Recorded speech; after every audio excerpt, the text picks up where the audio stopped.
સિંગણપુર અને ચોક બજાર પોલીસ સ્ટેશનના રાયોટિંગના કુલ 2 ગુનામાં નાસ્તા ફરતા આરોપીને ઝડપી પાડતી સુરત શહેરે સોજી. ઇન્ચાર્જ પોલીસ કમિશનર સુરત શહેરોએ અપહરણ, લૂંટ, ધાડ, મારામારી જેવા ગંભીર પ્રકારના ગુનામાં નાસ્તા ફરતા આરોપીઓને પકડી પાડવા માટે સૂચના આપી હતી.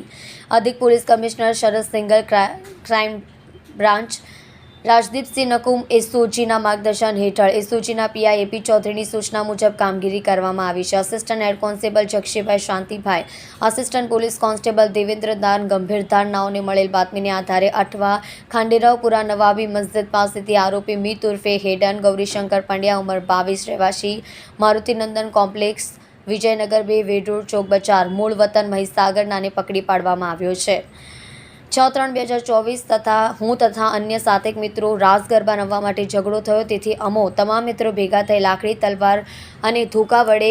અક્ષય ધારૈયા અને તેના ભાઈ વિક્કીને મારવા માટે તેના ઘર પાસે ગયા. જ્યાં અક્ષય તેના ઘર પાસે પહેલા માળ પરથી જોતો હતો અને તે નીચે ઉતરતો ન હોવાથી અમે લોકો બધા ભેગા મળી વિક્કી ધારૈયાની સ્કોર્પિયો કારના કાચ તોડી નાખી. તે સિવાય અન્ય જેટલા પણ વાહનો પાર્ક કરેલા હતા તે બધામાં તોડફોડ કરી હતી અને દુકાનના પણ કાચ તોડી નાખ્યા હતા અને તેના ભાઈ વિક્કીને જાનથી મારી નાખવાની ધમકી આપી ત્યાંથી જતા રહ્યા હોવાનું જણાવ્યું છે. સિંગણપુર ડભોલી પોલીસ સ્ટેશન એપિકો કલમ 143, 144, 144, 148, 504, 506, 427, 100B મુજબ જીપીએટ કલમ 135 અને અનુસૂચિત જાતિ અનુસૂચિત જનજાતિ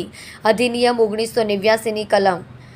3, 2, 5 મુજબ ચોક બજાર એપિકો કલમ 326, 323, 143, 144, 147, 148, 149, 504, 506, 427, 120B